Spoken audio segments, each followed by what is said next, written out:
I do want to get your take and in your big picture thoughts on just the trajectory of all three programs. Mario mentioned it in that clip that we listened to, but Mhm. just kind of thoughts on the where all three programs in the state of Florida will be. We talked about it from the recruiting angle, but truly when you do look at the three programs, it is hard for me to imagine. Now things do flip quickly, I will say, Yeah. because after last year, nobody would have like it felt like Miami was on the upward. They went from 5 wins to 7 wins. Really should have had 8 if not for the kneel down crap with Georgia Tech. Like they played well enough to get to 8. So they showed slight improvement. Now Florida looked like they were kind of going the other way slightly, right? They went from 6 to 5 to then this year you were thinking they'd get 4 or 5 as well, which they're at 5 at this point. And then Florida State, there was no downward trajectory. It was just like a complete fall off a cliff. I won't make the joke that I was going to make there, but if you remind me afterward, I will.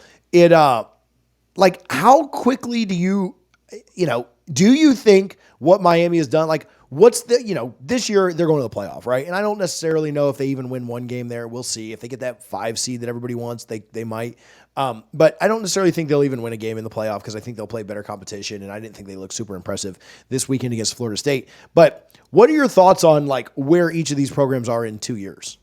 Yeah, so let's start with Miami. I think they're kind of fool's gold. Like 2017, they started off 10-0. Excuse me. It started off 10-0, and then it just they fell off a cliff that year alone, losing their last 3 games, including the conference championship where they only scored a field goal, and then in the Orange Bowl to Wisconsin. Shout out Alex Hornibrook. Uh, I think Miami is more sustainable to be a 9 to 10 win team. As long as Mario was there, just because he's going to recruit at an elite level. He demands that of his coaches, and I think he will continue to do so. So he's always going to be elite in the trenches, which they are right now, both on both sides of the ball, quite frankly. So I think Miami, they're a 9 to 10 win team the next few years, even with Cam Ward leaves. But I don't think Mario's the guy. I think he could be Miami's Ron Zook, where once they fire him, they could find somebody who takes over a very talented program because he recruits. We just talked about it. He recruits high school at an elite level and add a couple pieces from the portal. Miami has a chance to win a national title in the next 5-6 years, in my opinion. Just probably not under Mario Cristobal. I think Billy Napier gets fired after this year, and I think a lot of what Florida's future depends on will be if DJ Lagway stays or does he go somewhere else. I think Florida will do everything in their power and probably overpay to keep him. And I think he likes being at Florida and he wants to continue to be there. So I think they do keep Lagway, and he's a potential Heisman winner as well in the next 2 years. So I think Florida's floor is much higher than Florida State's right now. Florida State, I don't know where we go from here, TJ. I really don't, because we obviously cannot afford to fire Mike Norvell. I do think you probably need to make a change at head coach. And we talk about, what assistants we want to change out, this and that. I think Norvell just hit so many home runs in the portal those first few years. And this year, he just swinged and whiffed so many times in the portal that it's showing his flaws. And I don't think he's ready for big time college football. And I don't think he ever will. So, I think Miami has the highest ceiling right now, and Florida right below Miami. And honestly, I hate to say it, we have the lowest ceiling of any of the big three right now in the next 3-4 years. I'll get right back to chatting with Richie, but first, I do want to give some love to our friends over at the National Mango Board. Make sure that you're supporting them by just picking up a couple of mangoes the next time you're at your local grocer. We went grocery shopping with the kids this weekend, and they always ask for them. Even though when I cut them, I never really end up getting anything because they can eat them faster than I can cut them. But again, always a great fruit, always a great partner to support the National Mango Board, who not only supports our channel, but supports Florida State Athletics. You don't have to go enter a code. You don't have to go get 15% off this, that, the other, whatever. I'm not asking for your social, any of your ID, any of your info. Just grab a couple of mangoes the next time you're at your local grocer. We want to continue to remind you about them, and we want to continue to thank them for their support. Yeah, it's tough to argue with that because Florida is at least going to get to change coaches. And the thing is that even if Florida doesn't, like let's say they, LSU just kind of lost in embarrassing fashion They could beat LSU, I suppose. Ole Miss just isn't a great team, in my opinion. I think they could beat Ole Miss, and then I think they are going to beat Florida State. If they win, what would that be? 3 more games? Mhm. Is that math right? What would that be? 7-5 for Yeah, them? they're at 4-3 right now, so that'd be 7-5.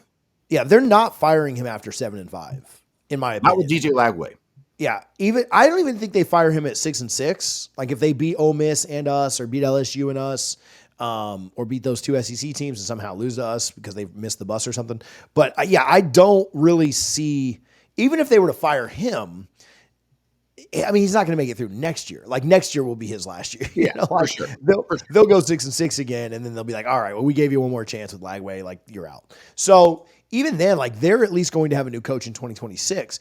I would be pretty surprised. Like I've been told pretty out front. Like I do not believe that Mike Norvell has any fear of his job being gone after this year. Like No, Florida State just resource wise does not have the ability to do that. the Now, ACC lawsuit alone. Yeah. yeah, like they don't have the resources to try and pull that off. I will say I have learned that Norvell's contract, none of the money is due up front, but you still do have to have somebody that's committing to pay what $8.5 million a year, roughly, to buy it out, and that's a lot of money. That's a lot of money to have committed or tied up that you can't put into other things. And I've spoken with some people. I just don't think that's a feasible, realistic thing that somebody's going to come up with that kind of money to pay it out. They really struggled to find people to pay Willie's buyout, which did happen, but it was a much smaller number. So it's not happening this year. And I'll tell you, Richie, I would be pretty surprised if it happened after next year. I expect the team. I expect the team to, first of all, have more than 2 wins next year. There will be a slight improvement, I would think, just on maybe just starting a certain quarterback all year long.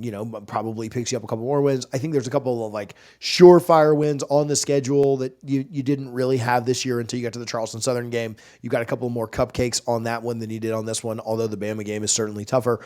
So yeah, I do think that next year you're probably looking at a 4 to 8 win season, just a ton of variance based on who you can get in through the portal and who you retain.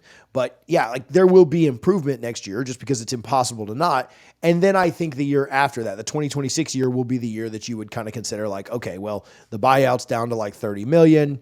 Mike, you've had 3 under 500 years in a row. Like maybe he steps away, maybe, and I guess he could step away at any point, and they can negotiate something behind the scenes. It's through the booster, so that number never really has to come out. I think there could be a situation where he just says like, man, this ain't for me. I ain't here to go under 500 year after year after year. I don't think he would Jimbo it where he just is like, I ain't leaving until you fire me because I want all that money.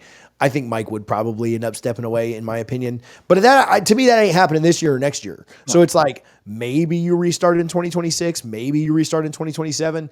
I think Mario could do a lot of recruiting between now and then. I think UF with a new coach that actually cares about winning and isn't an idiot like Napier could do a lot of good things. So it's hard to imagine the trajectory is anything but Florida State looking up at 2 other programs that for the next few years are probably going to kick our tail on the trail and in the games. It's hard to imagine anything but that. Now, Mike holds the get out of jail free cards, right? Whether that's him quitting, whether that's him taking a pay cut, whether that's him hiring coaches that actually are worth a damn, he holds those cards. Like, want to know why Miami's offense doesn't suck? Well, it ain't just Cam Ward. They hired an offensive coordinator that's not an idiot. You want to know why Miami's gotten good players? Because they have guys on the recruiting trail that are just absolutely relentless. You want to know who hired those guys? The head coach. So the path is there. There's no rule that says, hey, you have to finish second for every recruit in America. There's no rule out there that says that recruits have to talk up Mike Norvell and then basically screw him over on signing day. Though that happens time after time after time again, it's actually not required by like NCAA guidelines. You're allowed to actually get guys that are really good to commit to your program and coaches who actually call kids to work for your program. And so the trajectory seems pretty poor right now, but Mike does hold the cards to get out of it. And we'll see if he can do anything or if anybody will want to coach for him going forward. Yeah, and don't expect this class to get much better. I know they'll finish higher than 48th because it's Florida State. We'll do what we have to do. The biggest problem is that you put yourself in a position where if you do finish with a high ranked recruiting class, it's going to be it's going to be a bunch of 3 stars backloading the class, right? Back in the day, like when rivals, they only took the top 20 prospects, and you would have to worry about that. Where you get a bunch of 3 stars up last minute, and your class would jump up. That's not going to happen with Florida State this year. Mike's going to probably roll the dice and go back to the portal, and hopefully he can find another Trey Benson or Johnny Wilson, guys that nobody really wanted, and it just somehow worked out. And I just don't see that happening, because everyone's in the portal now. Like Mike was one of the first people to go all in on the portal, and he hit gold with Jermaine Johnson. That was the first big one, right? And then he found the South Carolina pipeline, which was awesome because Jerry Jones had a nice pick today for Jacksonville, actually. So he found gold in the portal, and his most recent haul is just there's a reason these guys were in the portal, and it's not the reasons that a Trey Benson or Johnny Wilson or Kier Thomas or Jerry Jones was in the portal. And that's kind of where we're at right now. And that's kind of what sucks, because you look at these high school recruiting classes and we're just not competitive at all. And to your point, TJ, we're going to open the season against Alabama next year. And yeah, Kalen DeBoer has been a disappointment. My wife is very upset with him. She already wants him fired after half a season. But guess what? They're still going to have one of the most talented rosters in the entire country. And even if we play the best game we possibly can, based on the trajectory of the talent we have and what we will have next year, they're still going to beat us soundly. Yeah. Like I don't think that's debatable. Yeah, Alabama's about to have like the most nightmare hellish season possible, and it's because they're either going to go 9-3 or 10-2. Like Yeah, their fans are ready to fire people. they might backdoor into the playoffs, and their Oh, fans will be pissed. yeah. I don't even know if it's backdoor. If they go 10-2, they're in. Like Yeah, they're an SEC team. Like, and they have the Alabama A on the side of it, and so yeah, yeah. it's coming. So yeah, trajectory seems bad, but